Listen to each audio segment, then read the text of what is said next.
नमस्कार दोस्तों, spectrum IAS के ऑनलाइन प्लेटफॉर्म पर आपका स्वागत है। मेरा नाम है अंकित बिंजवा और हम कवर कर रहे हैं यहाँ पर एमपीजीके का जो सेक्शन चल रहा है। एमपीजीके के जो सेक्शन में हम आ चुके हैं, वो जो सेक्शन है वो है ना, आगे का सॉइल, है ना। हमने परियोजना भी इसके बाद देखनी है ना। रिवर सिस्टम हमने शुरू खत्म कर लिया था। उसके पहले हम थोड़ा सा सॉइल देख लेते हैं, फिर उसके बाद हम चलेंगे किसमें, है ना, प्रोजेक्ट में आपको एक साथ बताने वाला हूँ, है ना। तो एक छोटा टॉपिक और आ जाता है हमारा बीच में, सॉइल, उसको भी खत्म कर ही लेते हैं, है ना। तो मध्य प्रदेश में मृदा, है ना, मध्य प्रदेश में मृदा या फिर सॉइल। अब मृदा होती क्या है, कैसे निर्मित होती है ना। ये महत्वपूर्ण है कि मृदा का निर्माण कैसा होता है, मृदा जो होती है वो कैसे निर्मित होती है। तो सिंपल से शब्दों में यदि कहा जाए तो पृथ्वी पर मौजूद जो रॉक स्ट्रक्चर होता है, पृथ्वी पर मौजूद जो चट्टानें होती है, वो समय अनुसार, है ना, समय अनुसार जैसे जैसे तापमान में, जलवायु में परिवर्तन होता है, तापमान में परिवर्तन होता है, ठीक है, वर्षा की मात्रा कम ज्यादा होती है ना, इसके कारण क्या होते हैं, पत्थर धीरे धीरे टूटना शुरू करते हैं। धीरे धीरे जैसे जैसे वो टूटना शुरू करते हैं, टूट कर वो बिखर जाते हैं, टूटना शुरू करते हैं, टूट कर वो बिखर जाते हैं। और बिखरी हुई इसी संरचना को हम क्या कह देते हैं, इनको हम कह देते हैं चट्टाने, है ना। बिखरी हुई इसी संरचना को हम क्या कह देते हैं, चट्टाने, या फिर हम इसी संरचना को क्या कहते हैं, रॉक कहते हैं। इसी संरचना को हम चट्टाने या रॉक कहते हैं। यहां पर समझो, है ना, कि सॉरी, मृदा कहते हैं इसी संरचना को। चलिए, तो मृदा मृदा जो थी उसका निर्माण कैसे हुआ था। सबसे पहले जो सतह पर जो हमारी चट्टानें होती है ना, सतह पर चट्टानें होती है ना, इन पर किसका प्रभाव पड़ता है, वातावरण का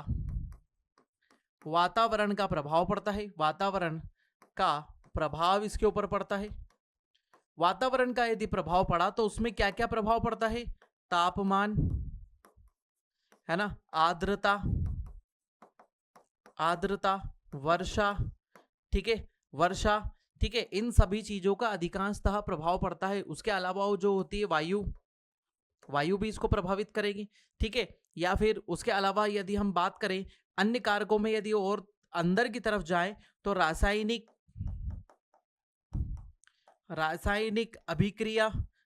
अभिक्रिया में सब आ जाएगा। भले वो पानी से हो रही हो या फिर अम्ल वर्षा हो रही हो, है ना, पानी से हो रही हो या अम्ल वर्षा हो रही हो, या फिर मौसमी रूप से, है ना, आर्द्रता के कारण कोई ऑक्सीडेशन हो रहा हो, रिडक्शन हो रहा हो, है ना, या फिर सल्फेट्स बन रहे हो, या फिर कुछ भी हो रहा हो, किसी भी प्रकार की प्रक्रिया होगी तो वो किस में आ जाएगी, रासायनिक प्रक्रिया में आ जाएगी। अब उसके कारण, रासायनिक प्रक्रिया जो होती है उसके कारण क्या हो जाता है, उसके अंदर आपको देखने को मिलता है अपरदन या फिर इरोजन देखने को मिलता है, ठीक है। उसके अलावा अपक्षय अपरदन देखने को मिलता है, वेदरिंग इरोजन देखने को मिलता है। सबसे पहले क्या होता है, सबसे पहले एक चट्टान होती है ना, इसके ऊपर प्रभाव पड़ता है, ठीक है। प्रभाव कौन कौन से बात करी, ये प्रभाव थे सब, है ना, ये सब प्रभाव थे, ये प्रभाव इसके ऊपर पड़ते हैं। जैसे जैसे ये प्रभाव इसके ऊपर पड़ते हैं तो इसके अंदर एक प्रक्रिया होती है जिससे क्या हो जाता है, ये टूट जाता है ना, जिसको क्या बोलते हैं, अपक्षय कहते हैं, है ना, अपक्षय या फिर वेदरिंग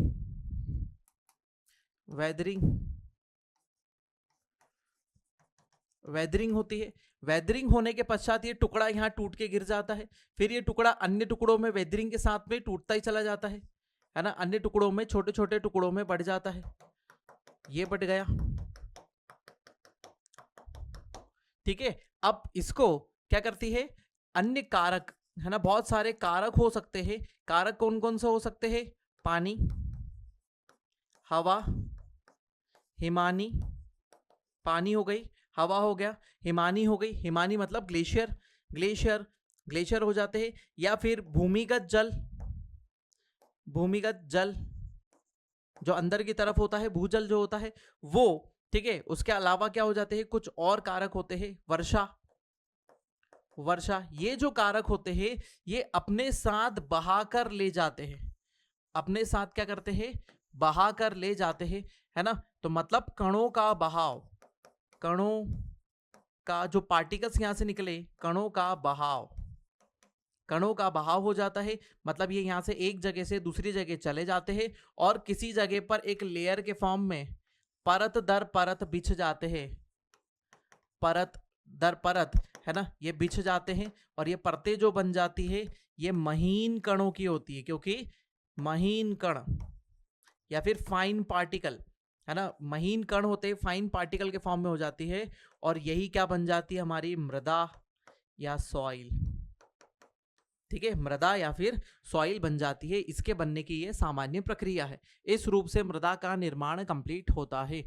ठीक है, तो मृदा क्या है, भौतिक या रासायनिक कारकों द्वारा, है ना, सामान्य शब्दों में सुने, एकदम सामान्य रूप से बोले, भौतिक या रासायनिक कारकों द्वारा चट्टानों की टूट फूट से निर्मित, है ना, चट्टानों की टूट फूट से निर्मित अपक्षयित तथा अपर्दित पदार्थ, अपक्षयित तथा अपर्दित पदार्थ जब छोटे छोटे कणों के रूप में बन जाता है, जब छोटे छोटे कणों के रूप में बनकर बिखर जाता है, और ये ऊपरी सतह ही क्या कहलाती है, हमारी मृदा कहलाती है ना। अपक्षयित पदार्थ की ऊपरी सतह ही क्या कहलाएगी, हमारी मृदा कहलाती है ना। यही क्या कहलाएगी, सॉइल कहलाएगी, है ना। तो मृदा निर्माण की प्रक्रिया इस प्रकार से होती है।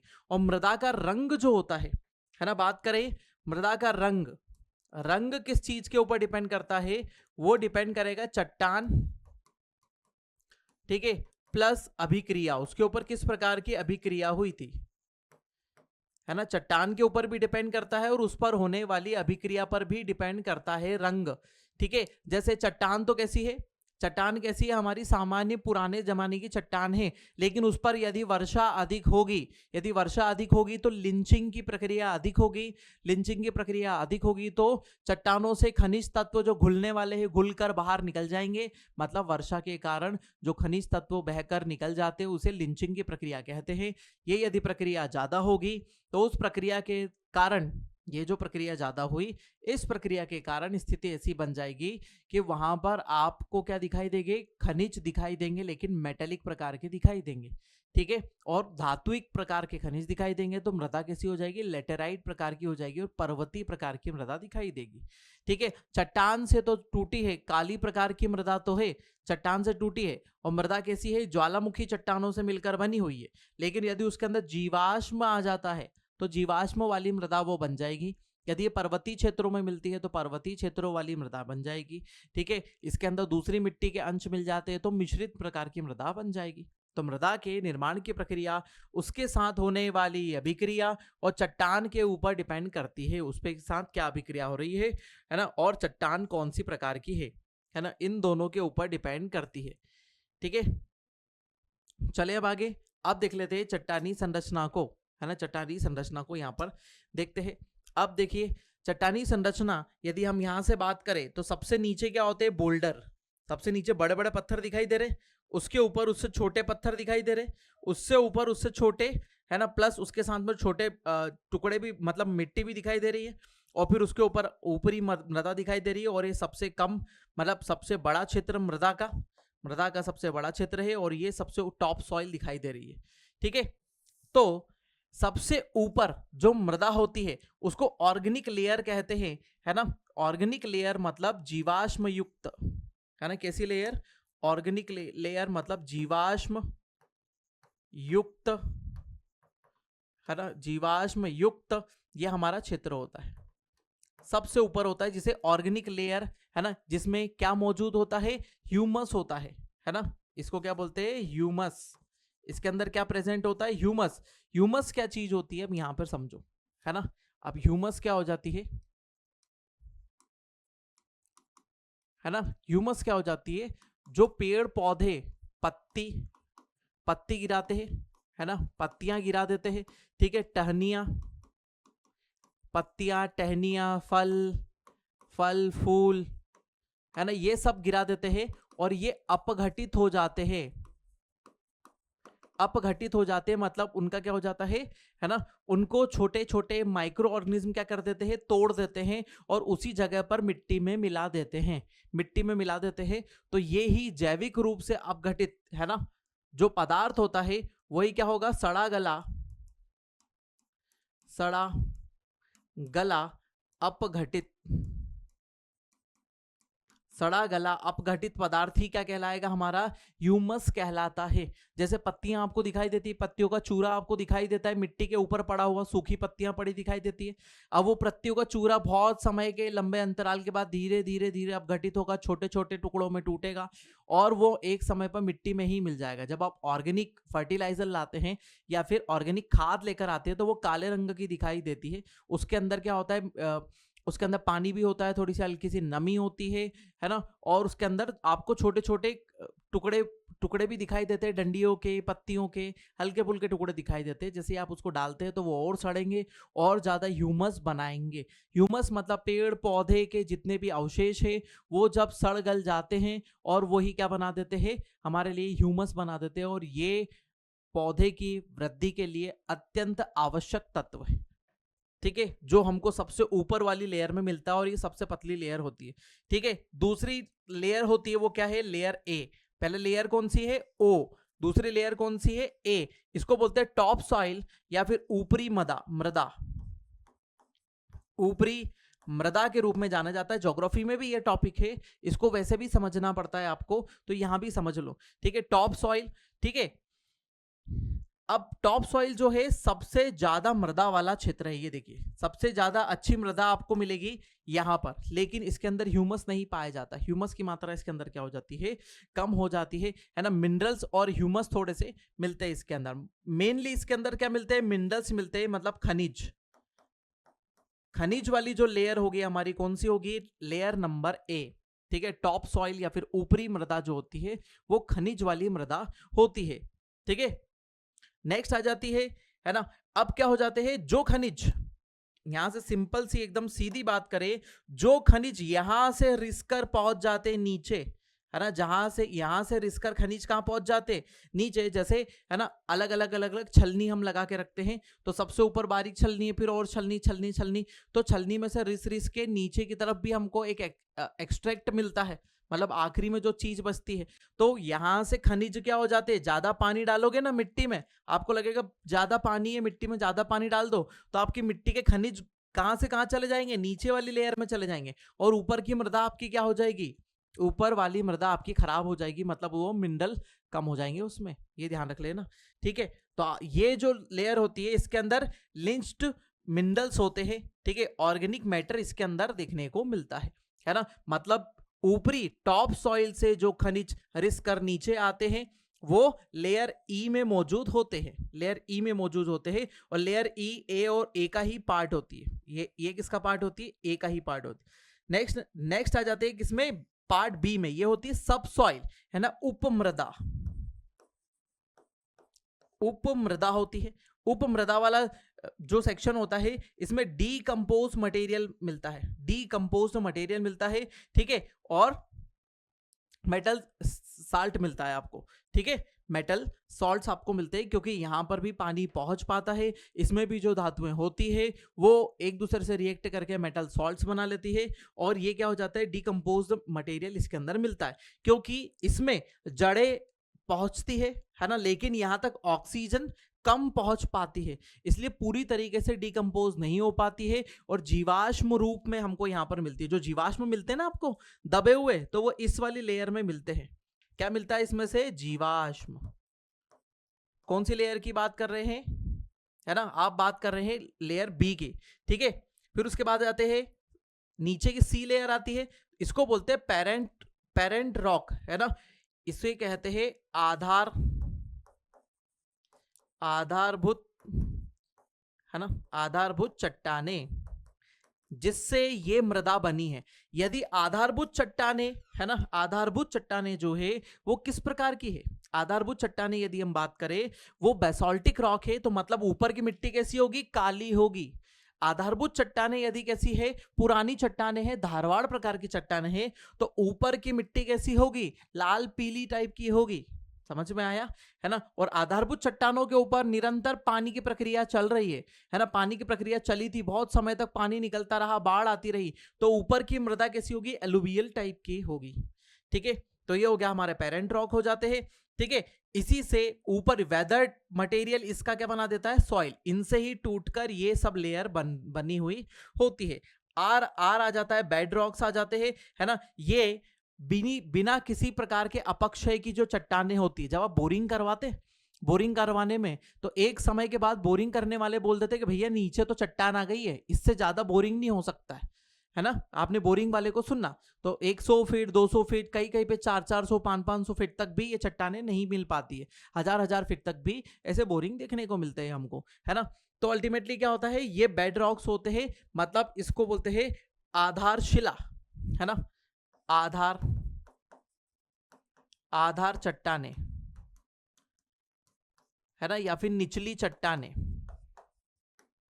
निचली या फिर आधार या फिर सबसे नीचे की चट्टाने होती है, जिसके ऊपर ये पूरी रॉक्स जो लेयर होती है ये टिकी हुई होती है ना। इसे ही आधारभूत चट्टाने कहते हैं। ठीक है, ये था निर्माण की प्रक्रिया, कैसे किसी चट्टान को किसी प्रकार की मृदा बनती है ना, वो निर्माण की प्रक्रिया यहाँ पर कंप्लीट हो जाती है। तो इसे क्या कहते हैं, सॉइल होराइजोन कहते हैं, या फिर मृदा परिच्छेदिका, मृदा परिच्छेदिका, मृदा परिच्छेदिका के नाम से इसे जाना जाता है। अब आगे पढ़ लेते हैं हम कुछ चीजें इसके बारे में, है ना। शैलों के विघटन, है ना, शैलों के विघटन एवं वियोजन से, विघटन मतलब टूटना, वियोजन मतलब जुड़ना, ठीक है। विघटित होगी टूटने और जुड़ने से उत्पन्न ढीले एवं असंगठित भू पदार्थों को मिट्टी कहा जाता है। ढीले एवं असंगठित पदार्थ जो एक दूसरे से जुड़े हुए नहीं है, उसके अंदर लाल डाल दो लाल भी आ जाएगी, काली डाल दो काली भी आ जाएगी, और वो वहीं पड़ा रहेगा। ठीक है, तो आपने देखा होगा कि बहुत जगह पूरे मालवा का पठार क्षेत्र है, लेकिन कहीं कहीं पे आपको दिखाई देता है कि एक मैदान है जिसमें लाल मिट्टी है पूरी, तो वहां पर कुछ चट्टानें रही होगी पुरानी, और जैसे ही वो पुरानी चट्टानें टूटी तो उस वहां पर क्या बन गई, लाल प्रकार की चट्टानें। लाल प्रकार की चट्टानों से बनी हुई मृदा, लाल मृदा आपको देखने को मिलती है। ठीक है, नदी घाटियों को छोड़ दे तो अधिकतर मध्य प्रदेश में प्रौढ़ चट्टानें पाई जाती है ना। मध्य प्रदेश में प्रौढ़ चट्टानें पाई जाती, मतलब पुरानी चट्टानें पाई जाती है, क्योंकि प्रदेश की मिट्टी की प्रकृति निर्धारित, है ना, जो प्रदेश की मिट्टी की प्रकृति को निर्धारित करती है। यहाँ पाई जाने वाली प्राचीन चट्टानों के, है ना, यहाँ पाई जाने वाली प्राचीन चट्टानों के द्वारा ही ये होता है। पुरानी चट्टानें ही उस क्षेत्र का, या फिर आधारशिला जो होती है, ये जो हमने पेरेंट रॉक बोले, इसके ऊपर ही आधारित होती है कि ऊपर की मिट्टी किस प्रकार की होगी। मध्य प्रदेश में विभिन्न प्रकार की मृदा पाई जाती है। पश्चिम में मालवा की बात करें, विंध्यन की बात करें, विंध्यन क्षेत्र, निमाड़ क्षेत्र, है ना, ये जो पठार क्षेत्र है, और नर्मदा घाटी क्षेत्र जो देखने को मिलता है, नर्मदा घाटी क्षेत्र है। मध्य प्रदेश में काली मृदा देखने को मिलती है। मालवा क्षेत्र जो आपको दिखाई दे रहा है, मालवा हो गया, निमाड़ हो गया, विंध्य क्षेत्र हो गया, नर्मदा घाटी हो गई, इसमें, है ना, गहरी काली प्रकार की मृदा मिलती है। उसके अलावा छिछली काली, मध्यम काली प्रकार की मृदा होगी, है ना। आगे बताऊंगा। बुंदेलखंड एवं उत्तरी मध्य प्रदेश में, है ना, ग्रिड क्षेत्रों में मिश्रित प्रकार की मृदा देखने को मिलती है ना, मिश्रित काली और लाल कंकरीली मृदा देखने को मिलती है। ठीक है, दूरस्थ उत्तर के क्षेत्र में, है ना, जैसे मुरैना, भिंड, है ना, ग्वालियर, इसमें किस प्रकार की मृदा देखने को मिलेगी, दोमट मृदा देखने को मिलेगी, या फिर इसी को ही एलुवियल सॉइल भी कहते हैं।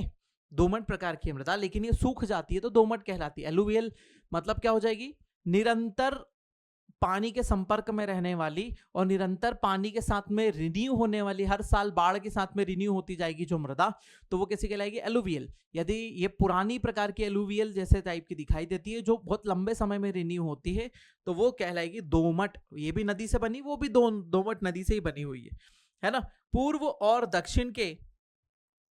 और दक्षिण के पठारों और मैदानों में काली तथा लाल मिट्टी पाई जाती है ना। काली और लाल मिट्टी पूर्व और पश्चिम के पठारों में देखने को मिल जाती है, लाल मृदा मिट्टी पाई जाती है।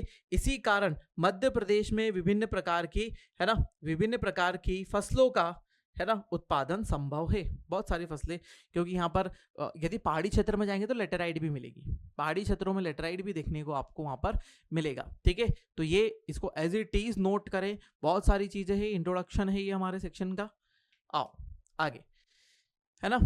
तो यहाँ पर शुरू करते हैं मृदा के प्रकार से। मृदा के प्रकार, टाइप्स ऑफ सॉइल।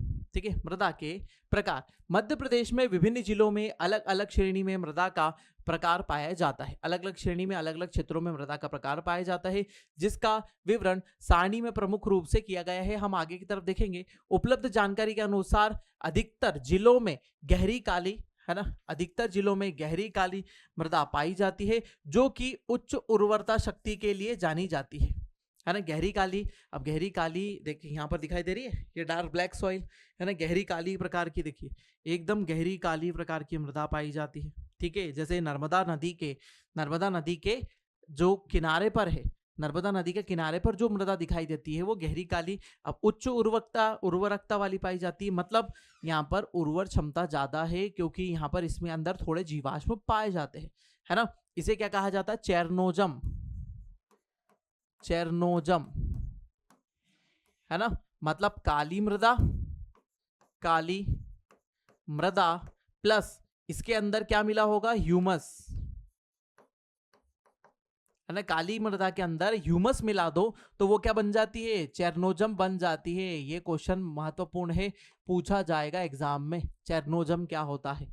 चेरनोजम मतलब उर्वरक क्षमता वाली काली मृदा, जो नर्मदा नदी के आसपास वाले क्षेत्रों में पाई जाती है। विभिन्न जिलों में उपलब्ध, ठीक है, विभिन्न जिलों में उपलब्ध भूमि की उर्वर शक्ति वर्तमान में फसलों की लाभदायक क्षमता को निर्धारित करने में महत्वपूर्ण भूमिका अदा करती है, और राज्य में कृषि की उन्नति को कायम रखने के लिए नई नई विधियों को बढ़ावा देने के बारे में संभावित कार्यवाही की पहचान करने में सहायता करती है, ठीक है। सभी सॉइल लगभग यहाँ पर दिखाई दे रही है मध्य प्रदेश में मिलने वाली। देखिए एलुवियल सॉइल थोड़ी रेतीली प्रकार की दिखाई दे रही है आपको, है ना, रेतीली प्रकार की, क्योंकि नदी के साथ बहा कर लाए गए हुए अवसाद से ये बनती है।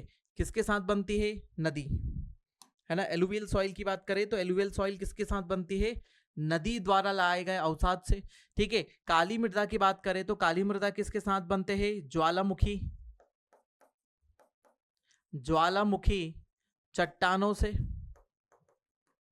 है ना, ज्वालामुखी चट्टान से बनती है। रेड की बात करें तो रेड सॉइल किससे बनती है? लाल मृदा किससे मिलकर बनेगी? पुरानी चट्टानों से, है ना, पुरानी चट्टानों से मिलकर क्या बनेगी? हमारी रेड सॉइल बनेगी।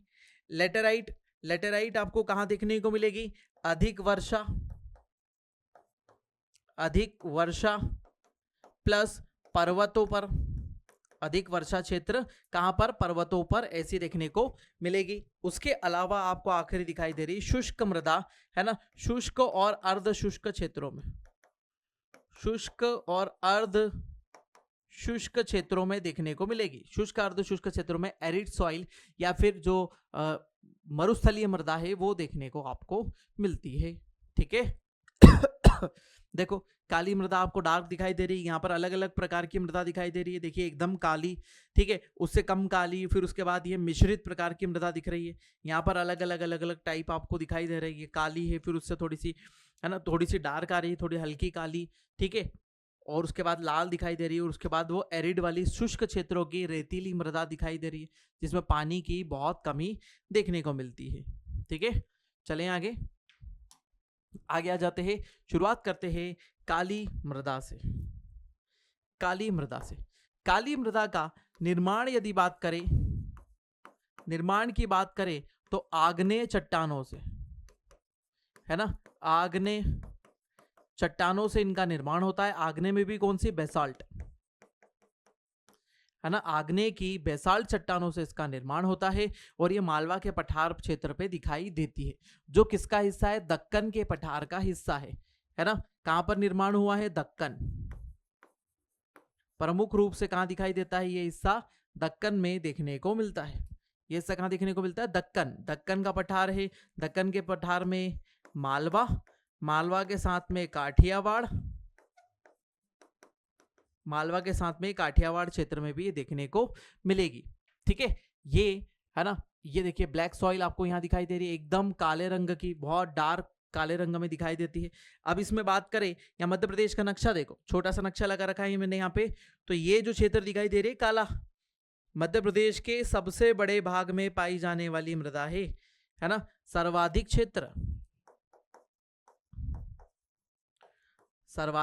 क्षेत्रफल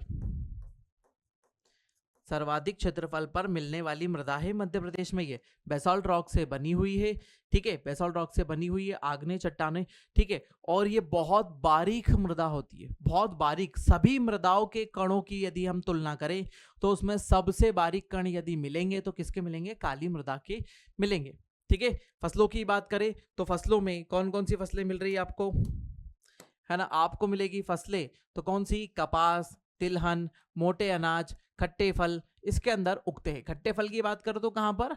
यह हमारे महाराष्ट्र वाले रीजन में खट्टे फल, नागपुर वाला, भंडारा वाला इलाका, नागपुर, भंडारा, फिर उसके आसपास इधर की तरफ वेस्टर्न घाट, यहाँ पर आपको इस प्रकार के फल देखने को मिलेंगे। इसमें लोहा, चूना, एल्यूमिनियम, कैल्शियम, मैग्नीशियम, है ना, पाया जाता है, ठीक है।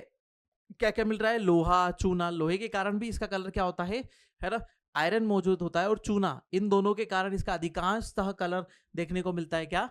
काला। एल्यूमिनियम, कैल्शियम, मैग्नीशियम पाया जाता है, परंतु नाइट्रोजन, है ना, ये भी याद रखना है आपको, नाइट्रोजन, फास्फोरस, कार्बनिक पदार्थ, है ना, इन सब की कमी होती है। मतलब इसके अंदर क्या होता है? ह्यूमस, ह्यूमस नहीं पाया जाता, नहीं या फिर कम पाया जाता है, ठीक है। जो चेरनोजम वाली है उसमें तो पाया जाता है, लेकिन इसमें नहीं पाया जाता, बिल्कुल भी नहीं पाया जाता। इसलिए नए प्रकार की ही मृदा निकल के आ जाती है। काली मिट्टी मध्य प्रदेश में मालवा का पठार, सतपुड़ा, ठीक है, सतपुड़ा का कुछ भाग तथा नर्मदा नदी घाटी में मिलती है। मुख्य रूप से कहा, नर्मदा नदी अच्छा क्षेत्र है, अच्छी ज्यादा काली यहाँ पर मिलती है आपको। उसके अलावा मालवा के पठार पर क्या कैसी मिलती है आपको, है ना, सामान्य काली और छिछली काली वाली मृदा आपको यहाँ पर देखने को मिलती है। जिले स्तर पर यह मंदसौर, है ना, जिले में बात करें तो मंदसौर, रतलाम, झाबुआ, धार, झाबुआ, खंडवा, खरगोन, इंदौर, देवास, सीहोर, उज्जैन, शाजापुर, राजगढ़, भोपाल, रायसेन, विदिशा, सागर, दमोह, जबलपुर, नरसिंहगढ़, होशंगाबाद, बैतूल, छिंदवाड़ा, सिवनी, गुना, शिवपुरी, सीधी आदि जिलों में पाई जाती है। बहुत सारे जिले हैं क्योंकि सबसे बड़ा क्षेत्र इसी मिट्टी का है। सीधी में भी थोड़ी सी देखने को मिलती है, आदि जिलों में, है ना, फैली हुई है। ये आदि जिलों में फैली मृदा दिखाई देती है। प्रदेश के, है ना, कितने? प्रदेश के कितना? 47.6% क्षेत्र पर फैली हुई है। बहुत इंपॉर्टेंट, सबसे बड़ा क्षेत्र है, ठीक है। 47.6% पार्ट पर ये फैली हुई है। लगभग 50% ही मानो भैया, 50%, क्योंकि इसके साथ में मिश्रित मृदा भी मिली हुई है। मिश्रित मृदा वाला क्षेत्र भी इसके अंदर ही थोड़ा आ जाएगा, क्योंकि वहां पर भी काली, कहीं पे काली, कहीं पीली, कहीं पे लाल, इस प्रकार की, इसीलिए लगभग 50% क्षेत्र में पाई जाती है। गहरी काली मिट्टी, छिछली काली मिट्टी, ठीक है। अब इनको अलग अलग क्षेत्रों में विभाजित करें तो गहरी काली हो जाती है, छिछली काली हो जाती है और सामान्य काली हो जाती है, ठीक है। चलिए आगे बढ़ते हैं। निर्माण तो बता ही दिया मैंने आपको इसको, ठीक है। किस किस रूप में मिलती है? गहरी काली मिट्टी। अब गहरी काली मिट्टी को देखो कैसी दिखाई देती है, देखो तीनों यहां पर दे रखी, 1 2 3। पहली एकदम डार्क दिख रही है तो ये गहरी काली, फिर उसके बाद क्या है? ये है गहरी काली, ठीक है। ये आ जाती है सामान्य,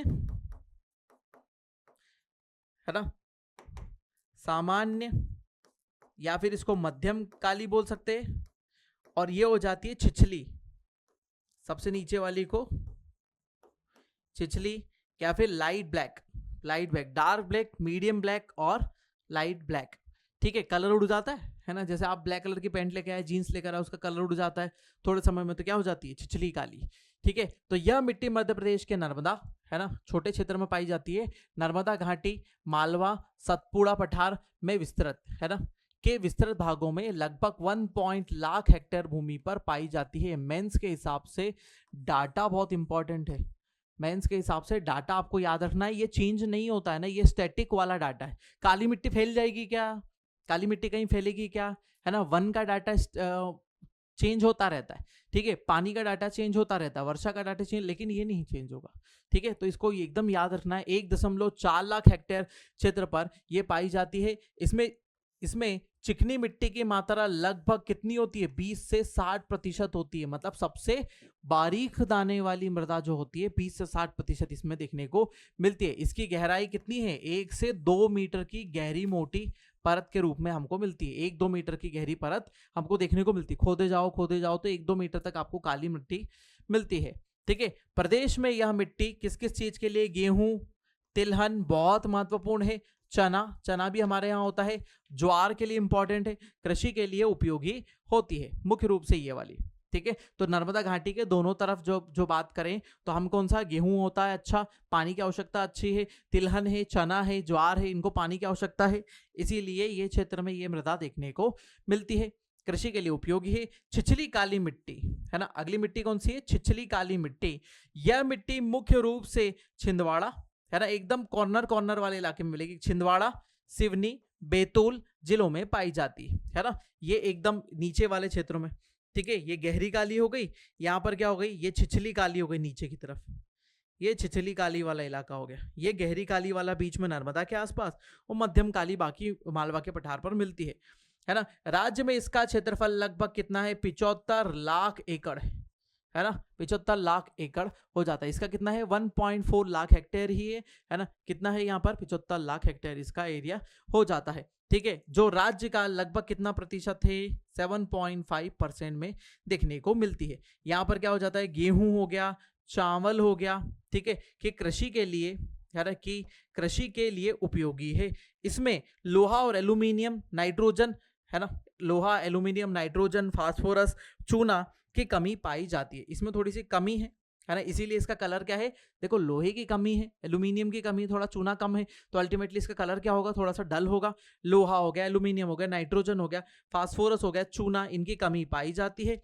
इस मिट्टी में बाजरा क्या क्या होता है, ज्यादातर बाजरा होता है, आलू होता है, रागी, मूंगफली है ना, ये इसके अंदर ज्यादातर देखने को मिलते हैं। उसके अलावा अंतिम रूप से आ जाती है सामान्य काली मृदा, ये दोनों के बीच की प्रॉपर्टी को लेकर आती है, इसमें लोहा होता है, चूना होता है, ठीक है, ये दोनों के साथ जुड़ी हुई मृदा होती है। देखिए, सामान्य काली सर्वाधिक क्षेत्रफल में पाई जाती है ना, सर्वाधिक क्षेत्रफल में कौन सी पाई जाती है ना, सर्वाधिक पाई जाती है ना। और काली मृदा कपास के लिए बहुत इंपॉर्टेंट है ना, काली मृदा कपास के लिए बहुत इंपॉर्टेंट है, इसीलिए इसे काली कपासी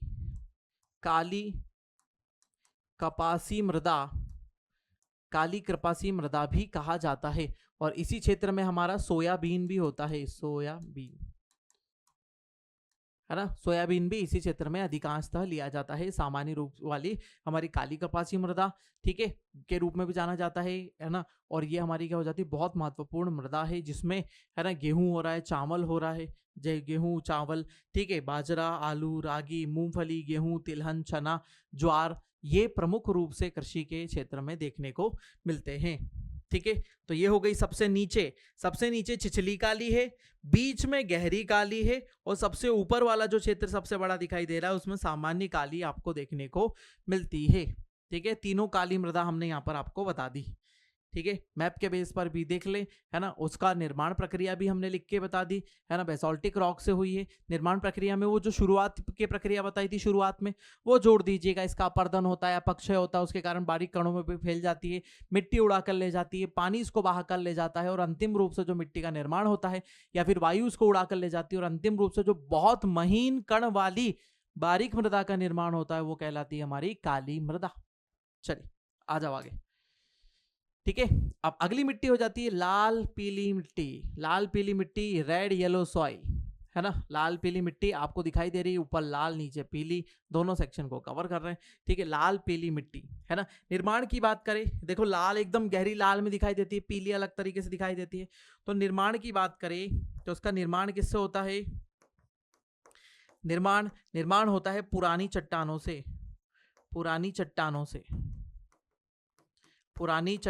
के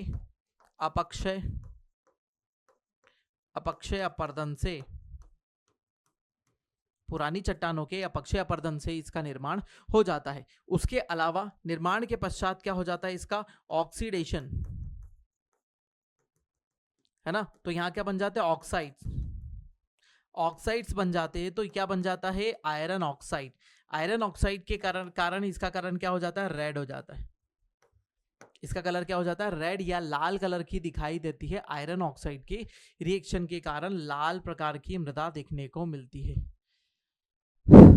ठीक है, आयरन ऑक्साइड के कारण लाल कलर की मिट्टी हमको देखने को मिलेगी। लेकिन अब आप बोलेंगे पीली कैसे हो गई सर, तो पीली भी कर लो भैया है ना। अब इसके अंदर क्या हो जाते हैं, सल्फेट्स आ जाते हैं है ना, आयरन सल्फेट्स है ना। यदि इसके अंदर सल्फेट है ना, सल्फेट प्लस अधिक वर्षा,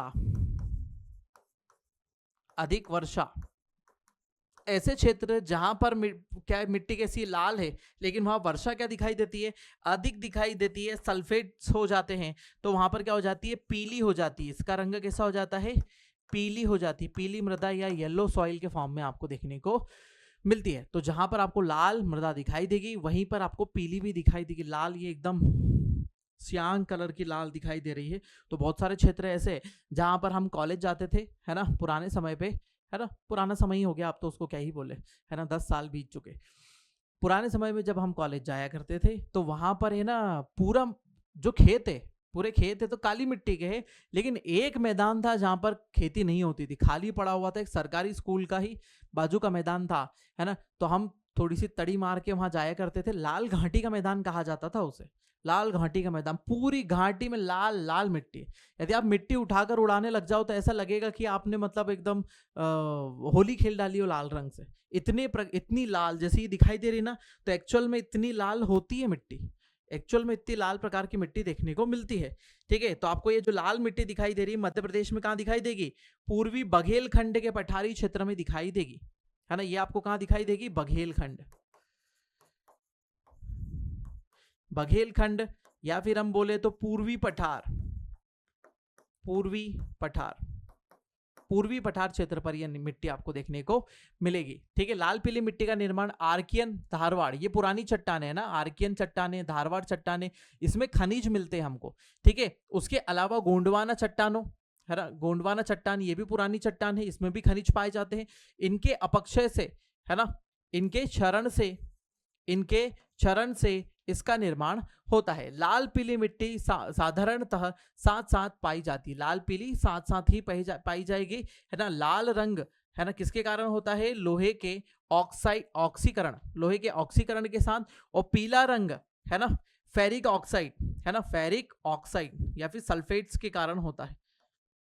ठीक है, आयरन ऑक्साइड मिलेगा, आयरन ऑक्साइड मिलेगा तो लाल हो जाएगी, और फेरिक ऑक्साइड मिलेगा तो क्या हो जाएगा, उसके अंदर जल योजन या फिर अधिक वर्षा, मैंने आपको बताया था, जल योजन के कारण अधिक वर्षा यदि देखने को मिलेगी तो मिट्टी कैसी हो जाएगी, पीली हो जाएगी। कपड़ों को ज्यादा धो तो कलर उड़ जाता है, ठीक है, तो क्या हो जाएंगे, पीले पड़ जाएंगे।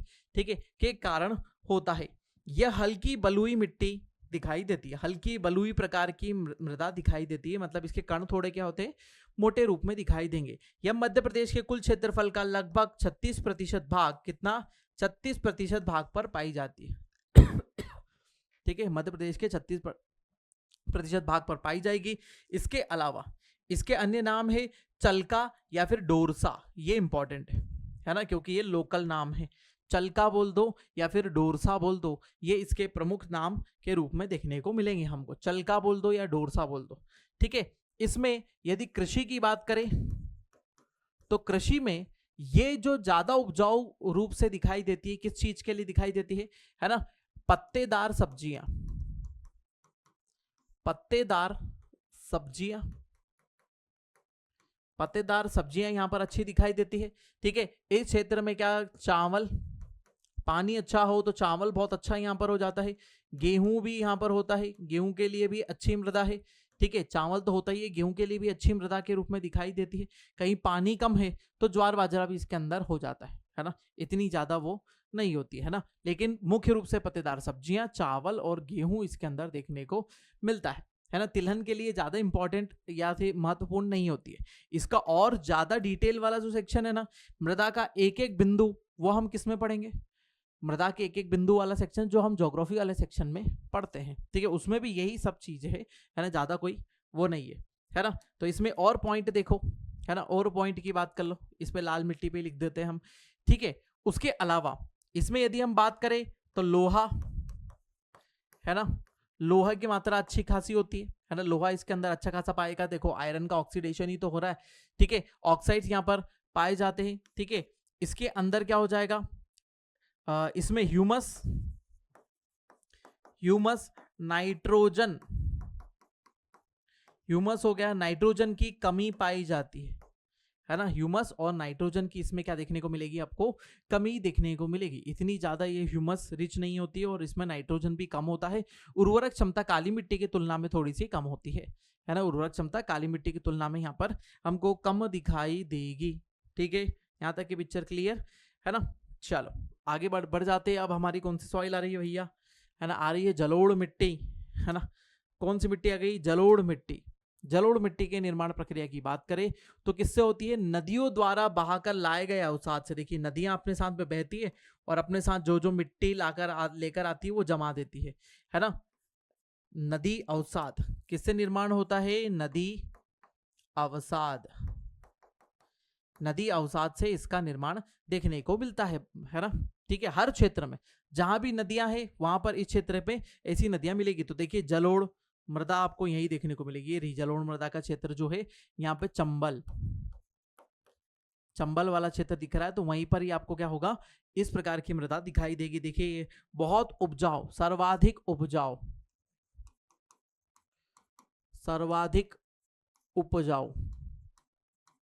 सर्वाधिक उपजाऊ रूप में मृदा दिखाई देगी, है ना। और इसके दो प्रकार होते हैं। प्रकार की बात करो तो एक खादर और एक होता है बांगर। खादर और बांगर इसके दो प्रकार होते हैं। खादर जो होती है सर्वाधिक उपजाऊ मृदा होती है। सर्वाधिक मतलब सभी मृदाओं में सबसे उपजाऊ, है ना। एलुवियल में भी सबसे उपजाऊ, मतलब जलोढ़ मृदा में भी सबसे उपजाऊ मृदा जो होती है वो हो जाती है हमारी खादर। और दूसरे नंबर पर आती है बांगर। ठीक है, बांगर मृदा जो होती है, पुरानी जलोढ़ को बांगर कहते हैं और नवीन जलोढ़ को क्या बोलते हैं, खादर। नवीन जलोढ़ को खादर बोलते हैं और पुरानी जलोढ़ को बांगर कहते हैं। ठीक है, स्पेक्ट्रम के ज्योग्राफी वाले लेक्चर जब आप देखेंगे तो उसके अंदर मिट्टी की और भी डिटेल मिल जाएगी आपको, है ना। चलो, जलोढ़ मिट्टी का निर्माण बुंदेलखंड नीस, है ना, किससे निर्माण हो रहा है इसका, बुंदेलखंड नीस और चंबल नदी के निक्षेप द्वारा। बुंदेलखंड नीस और चंबल नदी के निक्षेप द्वारा इसका निर्माण हुआ है। यह मिट्टी प्रदेश के क्षेत्र में कहाँ मिलेगी, मुरैना, भिंड, ग्वालियर तथा शिवपुरी क्षेत्र में मिलती है। भिंड, मुरैना, ग्वालियर और शिवपुरी क्षेत्र में देखने को मिलती है। लगभग 30 लाख एकड़ क्षेत्रफल में ये पाई जाती है ना। 30 लाख एकड़ क्षेत्रफल में ये देखने को मिलती है। ठीक है, इतने क्षेत्रफल में ये मृदा देखने को मिलती है। इस मिट्टी में नाइट्रोजन जैव तत्व तथा फास्फोरस की कमी पाई जाती है ना। इसकी सबकी कमी पाई जाती है। बाकी इसके अंदर क्या हो जाता है, नाइट्रोजन व ह्यूमस की भी कमी पाई जाती है। नाइट्रोजन और ह्यूमस भी क्या होते हैं इसके अंदर, कम हो जाते हैं। ठीक है, उसके अलावा चूना इसमें अच्छा मिलता है ना। फास्फोरस यहाँ पर अच्छा मिलेगा, फास्फोरस। ठीक है, यहाँ से ये फास्फोरस को हटाओ, है ना, फास्फोरस यहाँ से हटाओ। इसके अंदर पोटेशियम भी अच्छा मिलता है। फास्फोरस, कार्बनिक तत्व पर्याप्त मात्रा में पाए जाते हैं और इसके अंदर पोटेशियम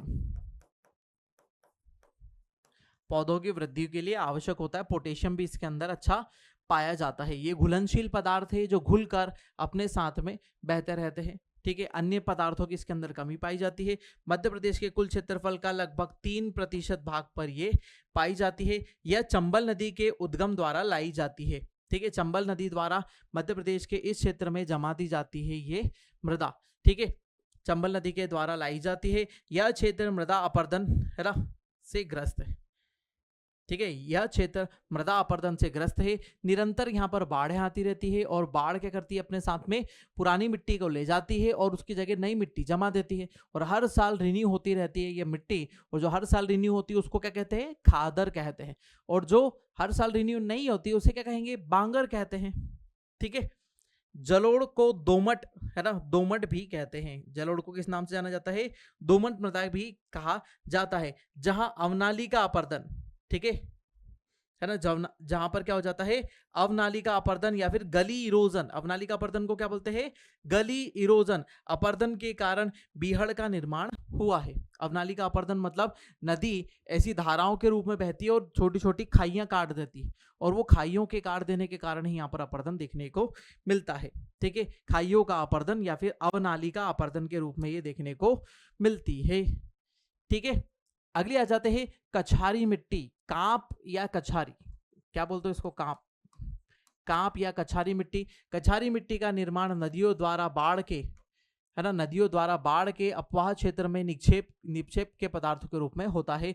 प्रदेश में इस मिट्टी का विस्तार ग्वालियर, भिंड, मुरैना क्षेत्रों में देखने को मिलता है। यह मिट्टी गेहूं गन्ना कपास, है ना, कपास की फसल के लिए, है ना, कपास की फसल के लिए उपयुक्त देखने को मिलती है।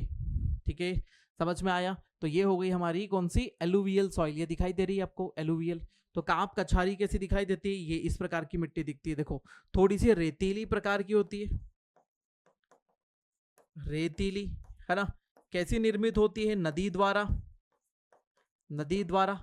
मतलब जो कछारी मिट्टी है वो क्या एलुवियल सॉइल ही है, एलुवियल सॉइल ही है। उसको कांप कछारी के रूप में जाना जाता है मध्य प्रदेश में। ठीक है, उसके अलावा अन्य नाम के रूप में भी इसे जाना जाता है। जैसे अन्य नाम के रूप में इसे देखें, अन्य नाम में इसको काली को, इसकी लाल की बात करें तो क्या बोलते हैं, चलका और डोरसा बोलते हैं। ठीक है, वैसे इसको क्या बोलते हैं, कछारी मिट्टी के रूप में जाना जाता है। ठीक है, रेतीली प्रकार की होती है ना, और निरंतर रिन्यू होती रहती है। ठीक है, चलो मिश्रित मिट्टी, मिश्रित मिट्टी कहाँ मिलेगी, इस वाले क्षेत्र में देखो मिश्रित, है ना, लाल काली पीली सब मिक्स आपको मिल रही है ना। ये मिक्स वाला क्षेत्र हो जाता है जो बुंदेलखंड के पठारी क्षेत्र के अंतर्गत भी आता है।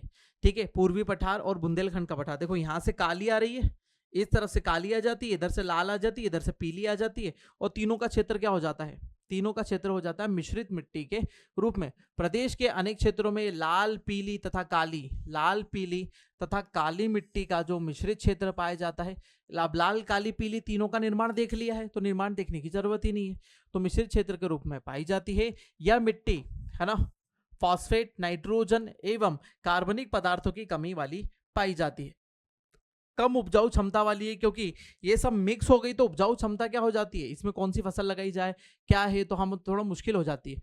तो ये एक मिश्रित प्रकार की मिट्टी है, तो उपजाऊ क्षमता इसकी मिश्रित रूप से कम होती है। इस मिट्टी में मुख्य रूप से ज्वार, बाजरा, मोटे अनाज जैसे ये लिए जाते हैं। मोटे अनाज लाल मिट्टी में भी लिए जाते हैं। ठीक है, तो ज्वार, बाजरा और अन्य मोटे अनाज को इसके अंतर्गत लिया जाता है। यहाँ पर आप देखो मिश्रित मिट्टी तो दिखाई देगी नहीं, इन तीनों को मिला दो भैया, लाल पीली काली, इनको मिला दो तो जो मिट्टी बनेगी वो क्या हो जाएगी, हमारी मिश्रित मृदा के रूप में देखने को मिलेगी। सिंपल सी चीज है। ठीक है, चलो अब आ जाते हैं लेटेराइट। ठीक है, ऊंचे पर्वतीय क्षेत्रों में, है ना, ऊंचे पर्वतीय क्षेत्रों में, है ना, प्लस वर्षा क्या हो जाती है, वर्षा जो होगी अधिक, अधिक वर्षा होगी तो उससे क्या हो जाएगा, मिट्टी के कुछ कण यहां बहकर आ जाएंगे, है ना, बहकर आ जाएंगे तो इसके अंदर जो होंगे जो खनिज, इसके अंदर जो खनिज होते हैं वो बहकर नीचे आ जाते हैं। खनिज का बहना, खनिज का बहना, खनिज बहकर क्या हो जाते हैं, नीचे आ जाते हैं, और ऊपर की तरफ जो मिट्टी बच जाती है वो किस प्रकार की मिट्टी होती है, लेटेराइट होती है। ऊपर के प्रकार जो मिट्टी होती है वो लेटेराइट प्रकार की मिट्टी होती है। इसके अंदर धात्विक खनिज, धात्विक खनिज, खनिज अधिक पाए जाते हैं, जैसे एल्यूमिनियम इसके अंदर पाया जाता है, मैग्नीशियम इसके अंदर पाया जाता है ना, मैग्नीशियम इसके अंदर पाया जाता है, इसके अंदर एल्यूमिनियम, मैग्नीज, आयरन, है ना, आयरन इसके अंदर पाया जाता है। ये सब चीजें ज्यादा पाई जाएगी, और बाकी चूना, पोटास, पोटेशियम वो सब क्या हो जाएगा, बहकर नीचे आ जाएगा। इसी प्रक्रिया को, इसी बहने वाली प्रक्रिया को क्या कहते हैं, लिंचिंग। इसी बहने वाली प्रक्रिया को किस नाम से जाना जाता है, लिचिंग या लिंचिंग की प्रक्रिया के रूप में जाना जाता है, जिससे पदार्थ बहकर नीचे आ जाते हैं और मिट्टी क्या हो जाती है, मिट्टी उपजाऊ क्षमता, उपजाऊ क्षमता कम हो जाती है, उपजाऊ क्या होती है, कम होती है। ठीक है, लेटेराइट का मतलब ही क्या होता है, ब्रिक रेड, ईंट, इसका मतलब क्या होता है, ईंट, ईंट जैसी लाल, ईंट जैसी लाल दिखाई देती है। ठीक है, उसके अलावा इसका उपयोग भी उसमें किया जाता है। उसके अलावा यदि हम बात करें, ये सूखने पर, सूखने पर, है ना, कैसी हो जाती है, ठोस हो जाती है। एकदम मोटे मोटे डल्ले के रूप में ये जम जाती है ना, लाल मृदा जो होती है ना, सूखने पर कैसे हो जाएगी, ठोस हो जाएगी, बड़े बड़े मोटे मोटे डल्ले के रूप में जम जाएगी। मिट्टी बनाने में, बर्तन बनाने में इसका उपयोग किया जाता है, ज्यादा सॉरी मिट्टी का ईंट बनाने में इसका ज्यादातर उपयोग किया जाता है। ठीक है, ब्रिक रेड कलर की दिखाई देती है, लाल भूरी प्रकार की है। मध्य प्रदेश में पर्वतीय क्षेत्रों में 2.5% भाग पर पाई जाती है। ज्वार, मक्का, बाजरा इसके अंदर उगाया जाता है ना। छिंदवाड़ा और बैतूल वाले ऊंचे क्षेत्रों में ये देखने को मिलती है। मृदा की सबसे कम उपजाऊ प्रकृति के रूप में ये देखने को मिलती है, क्योंकि उसमें से मुख्य खनिज तो बह के बाहर हो गए। यदि मुख्य खनिज इसमें से बहकर बाहर निकल गए तो अल्टीमेटली बचा क्या, उसके अंदर कुछ भी नहीं। इन खनिजों के साथ में, इन धात्विक खनिजों के साथ में कृषि करना मुश्किल हो जाता है। तो पहाड़ी ढालों पर है ना, इसमें कृषि की जाती है। और इसके अंदर यदि भारत की बात करें तो इसके अंदर चाय, कॉफी,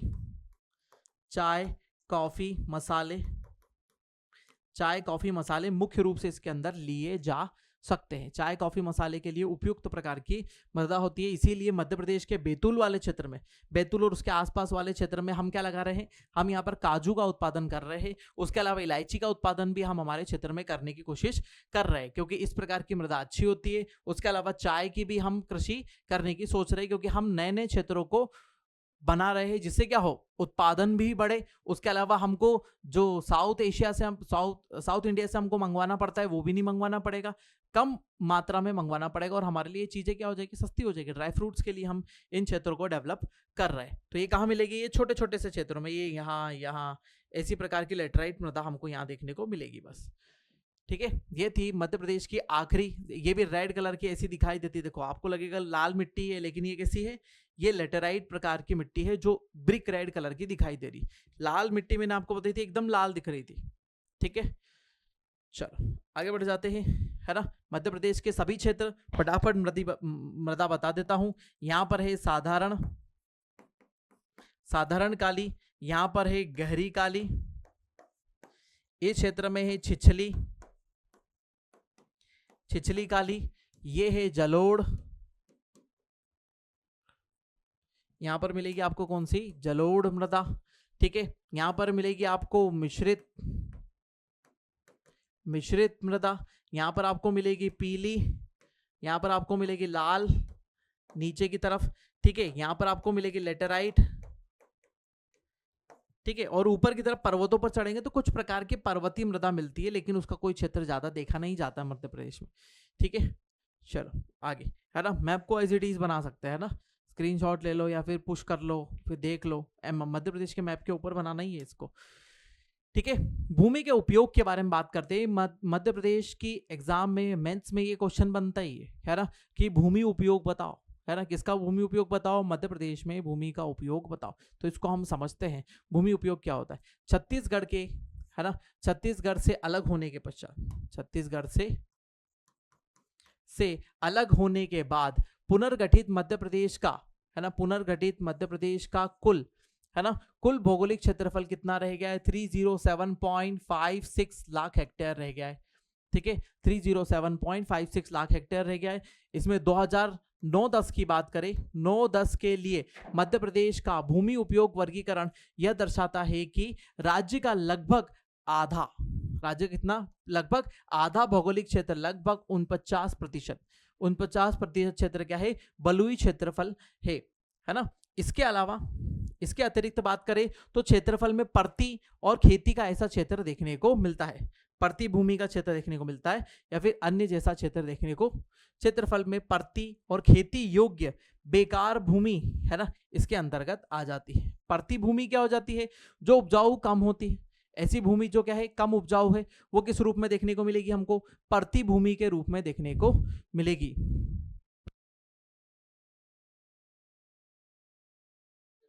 है ना। चलो, इस प्रकार उपयुक्त तकनीकों के द्वारा प्रभावी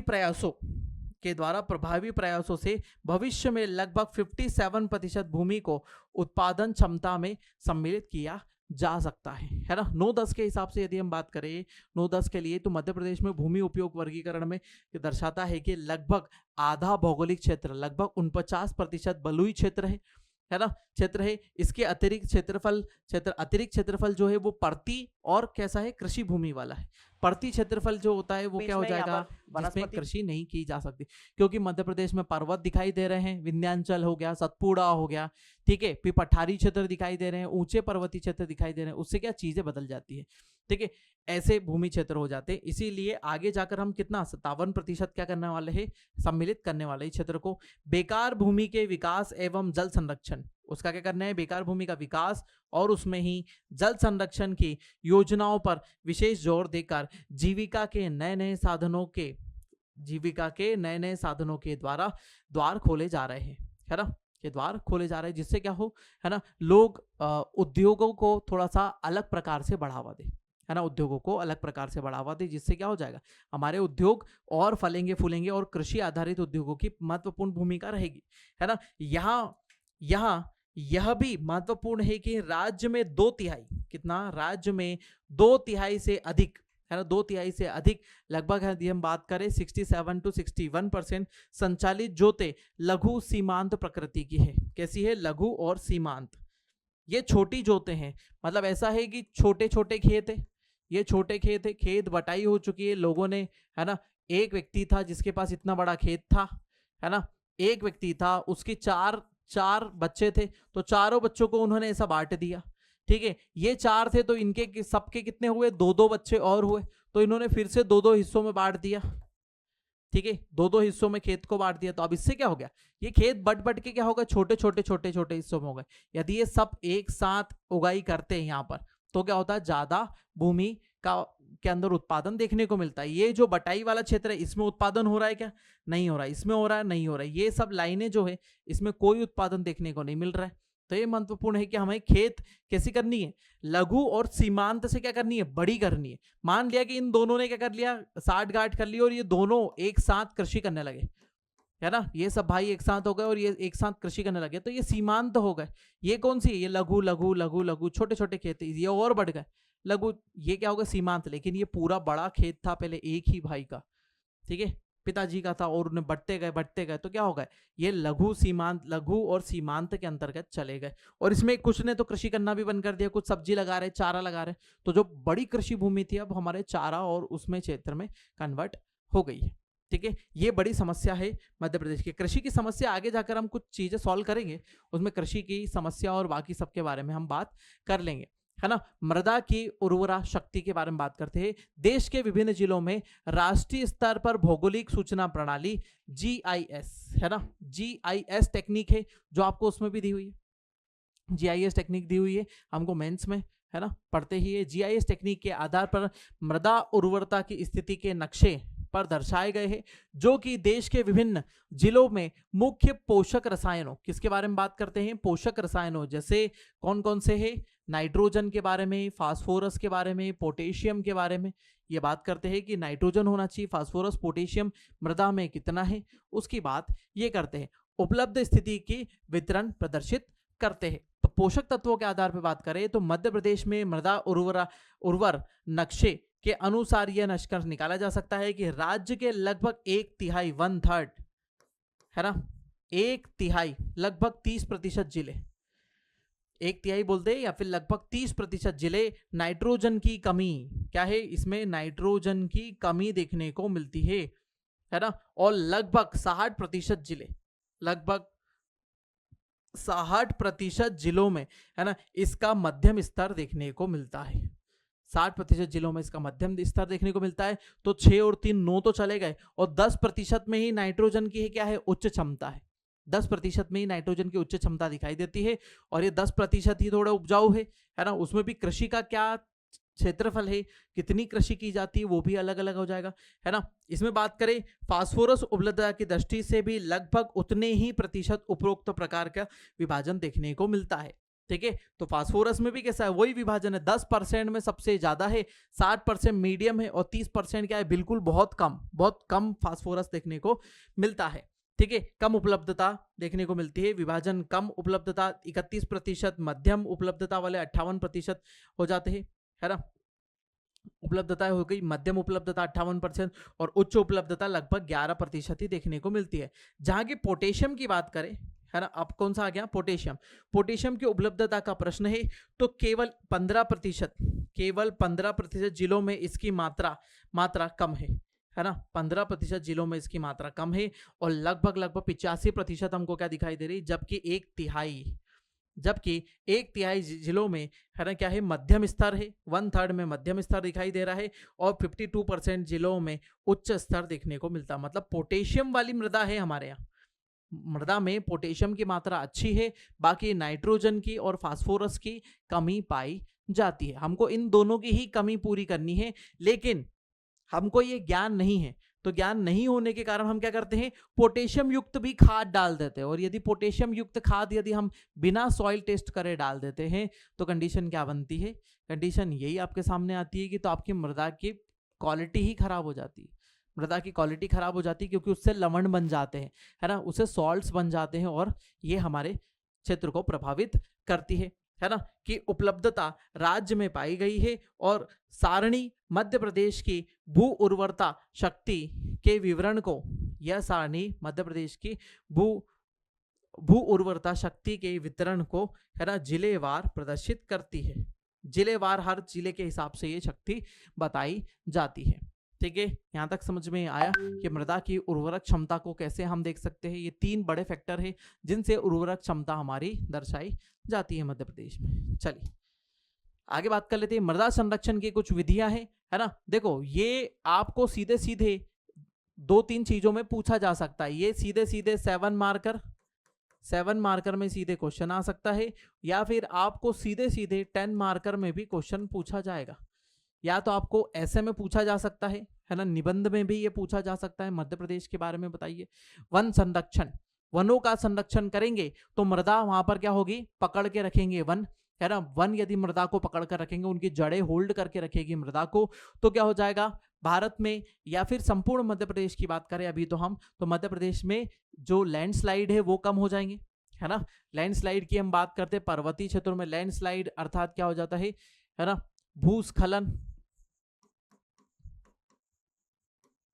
भूस्खलन में कमी आएगी, है ना। भूस्खलन में कमी आएगी और अपर्दन भी क्या हो जाएगा, कम हो जाएगा। भूस्खलन में कमी आएगी और अपर्दन भी क्या हो जाएगा, कम हो जाएगा। उसी के कारण वृक्षारोपण करेंगे तो भी इसका भी यही फायदा है, तो भूस्खलन कम होते जाएंगे, मृदा अपर्दन कम होगा। उसके अलावा वृक्षारोपण से एक और फायदा होता है ना, जल स्तर में वृद्धि, जल स्तर में वृद्धि देखने को मिलती है।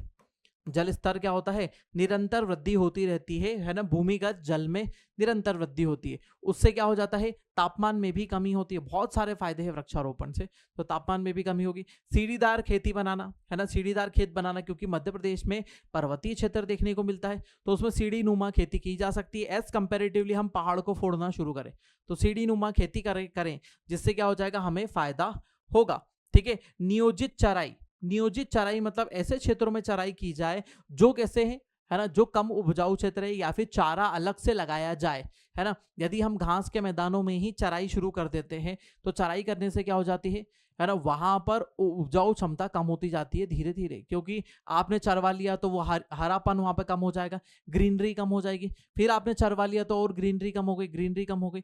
उसके अलावा ठीक है, देखो थोड़े मेरिट है थोड़े डीमेरिट है दोनों चीजों के, है ना। जैसे पशु चरेंगे तो फिर उसके बाद उससे क्या बनेंगे, उनका मलमूत्र वहां पर जाएगा और मलमूत्र से क्या हो जाएगा, वापस से वहां पर उपजाऊ क्षमता बढ़ेगी अल्टीमेटली। जैसे गोबर हो जाता है, गोबर भी क्या है, एक फर्टिलाइजर ही है एक प्रकार से, ठीक है। और जो गौमूत्र रहता है वो भी एक प्रकार का फर्टिलाइजर है, तो अल्टीमेटली वो मिट्टी में मिलता जाएगा तो क्या हो जाएगा, फर्टिलिटी तो बढ़ेगी, है ना। लेकिन जब चराई की जाती है तो चराई में क्या होता है, अधिकांश जो छोटे पौधे रहते हैं जो क्या बन पा सकते हैं, एक बड़ा पेड़ बन सकते हैं और मृदा को बहुत ज्यादा होल्ड कर सकते हैं, उनको भी ये चर लेते हैं।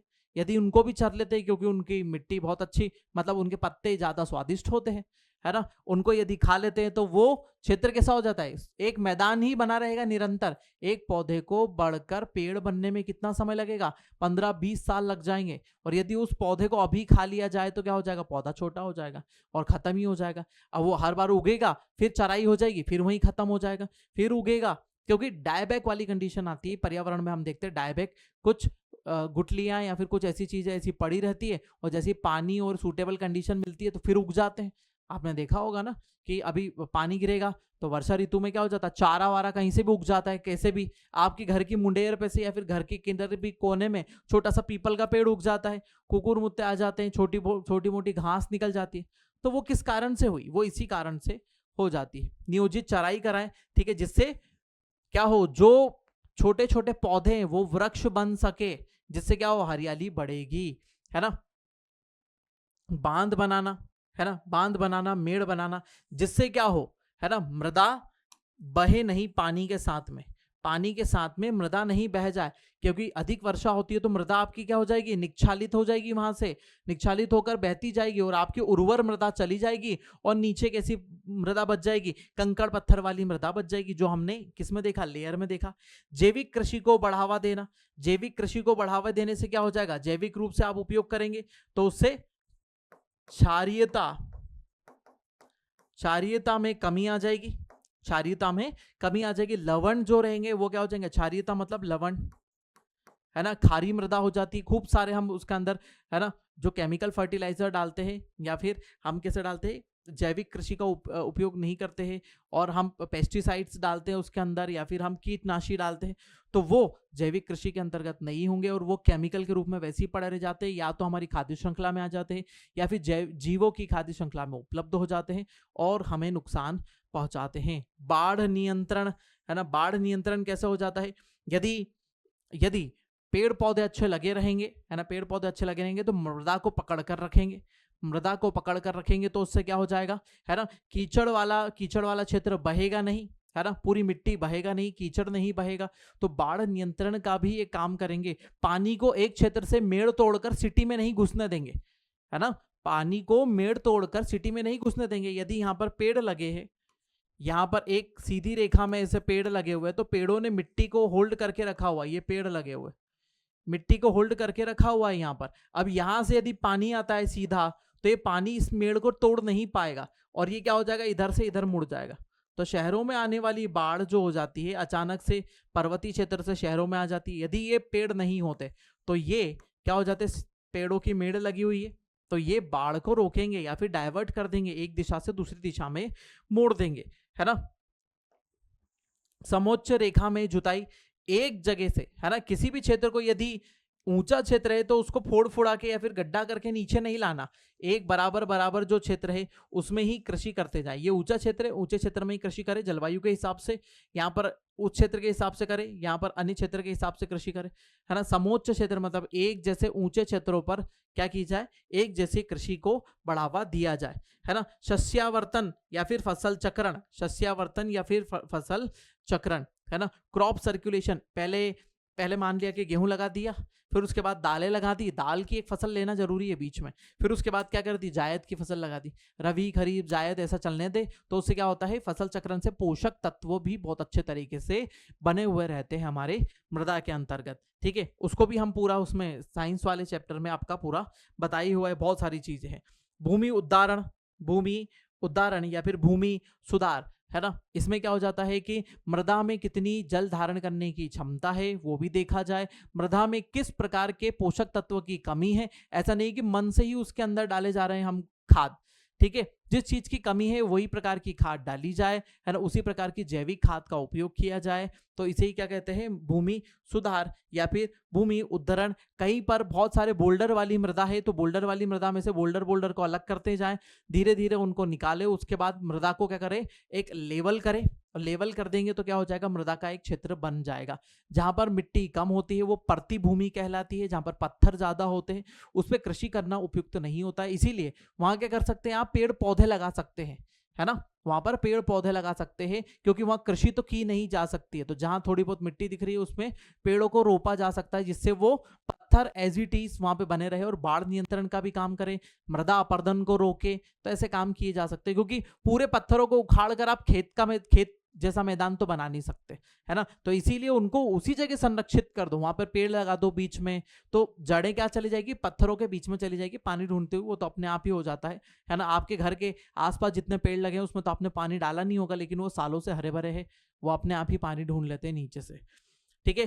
कृषि की पट्टीदार विधि का अपनाना, कृषि की पट्टीदार विधि को अपनाना, अलग अलग पट्टियों में, मतलब कुछ पट्टी में क्या लगा दिया, अनाज लगा दिया, कुछ में दालें लगा दी, फिर अनाज लगा दिया, दालें लगा दी, तो मिश्रित प्रकार की कृषि का भी उपयोग किया जाए, है ना। फसल चक्रण का उपयोग, फसल चक्रण अलग होता है ना, फसल चक्रण मतलब एक समय के बाद दूसरी फसल लगाना, है ना। जैसे ठंडी में हमने गेहूं लगाया, ठीक है, ठंडी के बाद हमने क्या एक दाल का सेशन ले लिया, जो किसमें आ जाता है, दाल का सेशन ले लिया, फिर दाल के बाद जायद ले ली, फिर उसके बाद गेहूं ले लिया, ऐसा, ये क्या है, फसल चक्रण है, ठीक है। और पट्टीदार कृषि में क्या हो जाता है, एक पट्टी पे गेहूं लगाए, एक पट्टी पर अन्य दाल लगाई, एक पट्टी पर कुछ और लगा दिया, ठीक है। मतलब जो सीजन की फसल है अलग अलग लगा दी, जैसे एक फसल में बीमारी होती है तो वो फसल खत्म हो जाएगी, लेकिन दूसरी फसल में वो बीमारी नहीं लगेगी, सेम बीमारी दो फसलों में नहीं लगती एक जैसी, ठीक है। तो जो बीमारी इसमें लगी तो उसके कारण आपकी फसल बच जाएगी, मतलब पूरा खेती खराब नहीं हो जाएगा। यदि आपने पूरे खेत में एक जैसी फसल लगा रखी है, ठीक है, जैसे मान लिया कि आपने पूरे में बैंगन लगा रखा है, वो बैंगन में इल्लियां हो गई, ठीक है, तो पूरा बैंगन खराब, ठीक है, तो आपने बैंगन लगा दिया, फिर गेहूं लगा दिया, फिर बैंगन लगा दिया, फिर बटला लगा दिया, फिर ऐसे जो भी फसलें लगती है ना सीजन के हिसाब से वो लगा दिया, तो एक में बीमारी होने पर दूसरी फसल खराब नहीं होगी, मतलब आपको उसका कुछ ना कुछ पैसा, कुछ ना कुछ अर्निंग आपकी आ जाएगी, पूरा नील बटे सन्नाटा नहीं होगा। तो ये क्या था, मृदा संरक्षण की विधियां थी हमारी, है ना, पूर्ण रूप से। उसके अलावा बहुत सारी फैक्चुअल चीजों के बारे में देख लो। मध्य प्रदेश में सर्वाधिक भाग में काली मिट्टी पाई जाती है। काली मिट्टी का सर्वाधिक क्षेत्रफल कहां पर, महाराष्ट्र में देखने को मिलता है, दक्कन, महाराष्ट्र का दक्कन देखने को मिलता है। काली मिट्टी को कपास की खेती के लिए उत्तम माना जाता है, सर्वोत्तम माना जाता है, उत्तम क्या, सर्वोत्तम माना जाता है।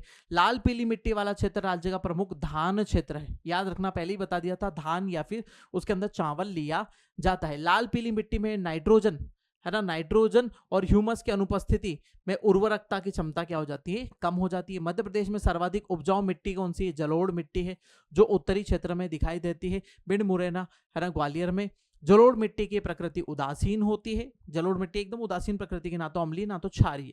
जलोढ़ मिट्टी वाला क्षेत्र राज्य की प्रमुख सरसों उत्पादन का क्षेत्र है, बहुत महत्वपूर्ण। भिंड, मुरैना, ग्वालियर में किस प्रकार की कृषि होती है ना, सरसों उत्पादन वहां पर सर्वाधिक होता है, इसीलिए फैक्चुअल चीजें आखिरी में रख दी है, जिससे आपको और चीजें याद रहे।